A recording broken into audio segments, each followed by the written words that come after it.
देश एक खतरनाक मोड़ पर और निर्णायक मोड़ पर है। ये देश बचाने और बनाने की लड़ाई है। ये सरकार बनाना गिराने की बात नहीं, बल्कि देश को बचाना और बनाना है। ये चुनाव कोई मोदी जी का नहीं, बल्कि मुद्दों पर होना चाहिए, मुद्दे की बात होनी चाहिए। जिस प्रकार से लगातार मोदी जी जांच एजेंसियों का दुरुपयोग करके और जांच एजेंसियों की मदद से देश पर आपातकालीन अघोषित इमरजेंसी थोप रहे हैं, झूठे केसों में लगातार मुख्यमंत्रियों को जेल भेजा जा रहा है, तो आप समझ सकते हैं कि कल ये जीत गए तो किसान, कर्मचारी और व्यापारी को क्या समझेंगे। इसलिए आप सब लोगों से यही अपील करते हैं कि अपने विवेक से निर्णय लीजिए, नहीं तो आने वाली पीढ़ियों को जो है काफ़ी नुकसान होगा। तानाशाही पूरे देश में है और इसका तलवार से नहीं, बल्कि वोट की चोट से आप लोग जवाब देने का काम कीजिए। हम लोग लगातार आप लोगों के बीच आते हैं, मुद्दे की बात करते हैं, गरीबी की बात करते हैं, बेरोजगारी की बात करते हैं, हम लोग किसान मजदूर की बात करते हैं, विकास की बात करते हैं, भाईचारे की बात करते हैं। लेकिन मोदी जी कभी भी पढ़ाई, दवाई, कमाई, सिंचाई, कार्रवाई, सुनवाई की बात नहीं करते। लगातार मोदी जी और भाजपा के लोग जो हैं उन विषयों को नहीं छूते हैं, क्योंकि उनके पास कोई जवाब नहीं है। वो लगातार इधर उधर की बातें करेंगे, हम लोगों को गालियां दिया जाएगा। उसके अलावा 2014 से अब तक उन्होंने कुछ नहीं किया।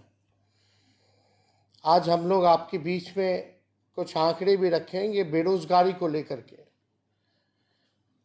अपने आप से आप लोग पूछिएगा कि मोदी जी के 10 वर्षों में क्या महंगाई चरम पर नहीं है? गरीबी इतनी बढ़ गई है कि मोदी जी स्वयं कह रहे हैं कि 80 करोड़ लोगों को वो अनाज बांट रहे हैं। आप समझिए, देश की आधी आबादी से भी ज़्यादा यानी 80 करोड़ लोगों को खुद मोदी जी मान रहे हैं, स्वीकार कर रहे हैं कि वो अनाज बांट रहे हैं। हालांकि मोदी जी के समय से अनाज बांटने की शुरुआत नहीं हुई है, ये तो कांग्रेस के ज़माने से ही अनाज लोगों को बांटा गया। लेकिन आज गरीबी इतनी चरम पर है, बढ़ गया है कि 80 करोड़ लोगों को जो है अनाज बांटा जा रहा है। बेरोजगारी इतनी बड़ी है, इसलिए विगत 46 वर्षों में बेरोजगारी ने अब तक का रिकॉर्ड तोड़ दिया है। आप देखेंगे, भयानक आंकड़े मेरे सामने हैं।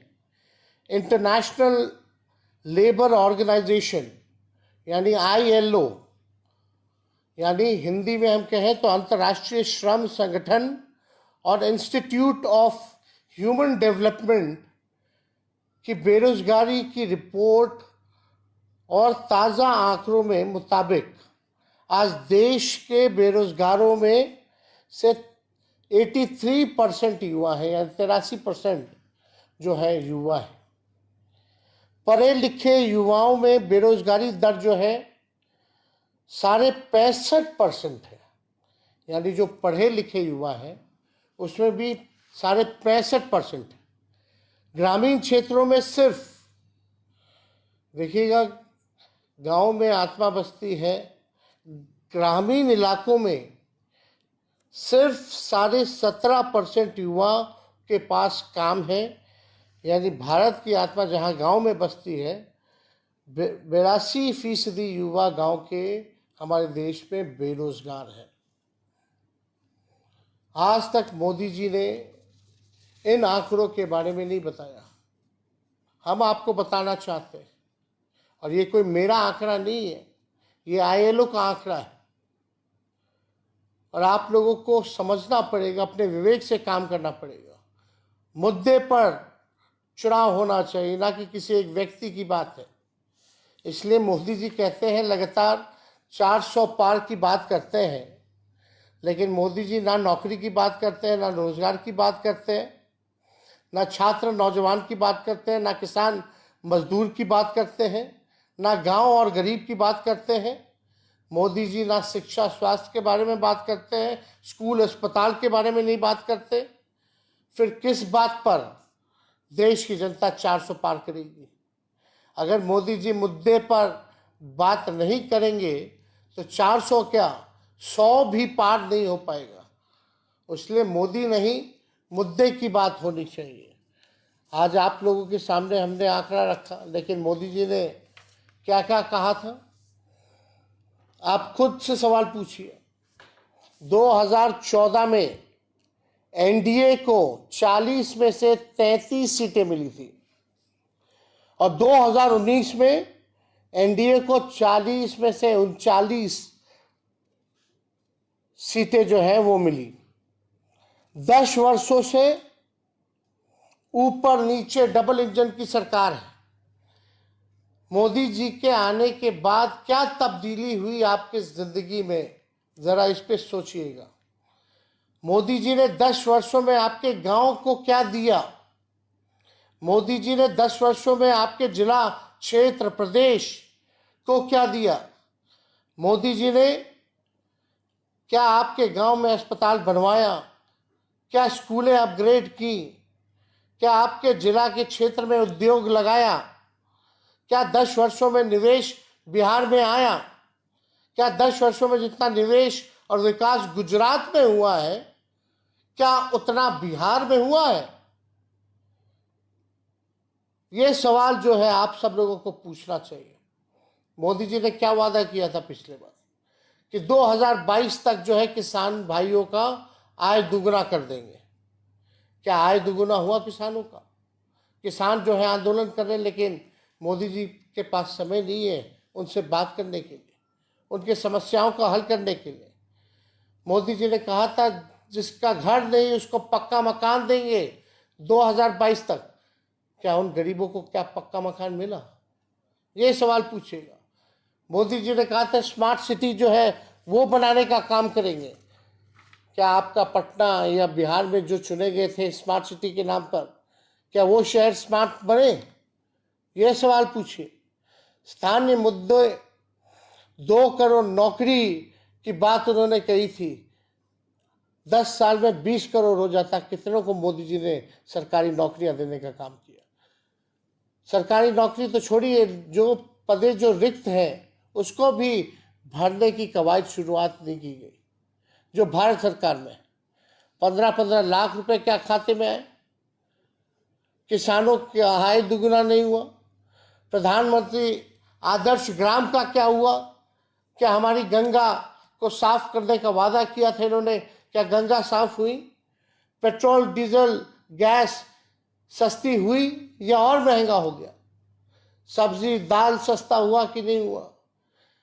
महंगाई बढ़ी या घटी ये विचार कीजिए। बेरोजगारी कम हुई कि बढ़ी ये विचार कीजिए। गरीबी बढ़ी कि घटी ये आप लोग सोचिए। अग्निवीर का क्या हुआ? अग्निवीर में जो सेना रेलवे में सबसे ज़्यादा बहालियां मिलती थी उसको जो है निजीकरण जो है कर दिया गया, 4 साल के कॉन्ट्रैक्ट पे दे दिया गया। नोटबंदी से किसका फायदा हुआ? ये जो है आप लोग बताइए और सोचिए। बोलते हैं देश का चुनाव है, हम बताना चाहते हैं जब तक गांव का आपके गांव का विकास नहीं होगा, जब तक आपके प्रखंड का विकास नहीं होगा, जब तक आपके जिले का विकास नहीं होगा, जब तक आपके प्रदेश का विकास नहीं होगा, तब तक देश का विकास नहीं हो सकता। इसलिए इन सारी बातों को हमने आपके समक्ष रखा है और आप लोग सोच विचार करके वोट देने का काम कीजिएगा। जो लोग बड़ी बड़ी बातें करते हैं, झूठ अफवाह फैलाते हैं, भाई को भाई से लड़ाते हैं, धर्म को धर्म से लड़ाते हैं। इनका केवल एक ही एजेंडा है कि बिना काम किए हुए समाज को बांटो, लड़ाओ, नफरत पैदा करो ताकि उनका काम निकल जाए। लेकिन आप सब लोग, बिहार के लोगों से अपील है, आप सब होशियार लोग हो, सामाजिक राजनीतिक तौर पर आप लोग काफ़ी मजबूत हैं, इनके छलावे में नहीं आना है।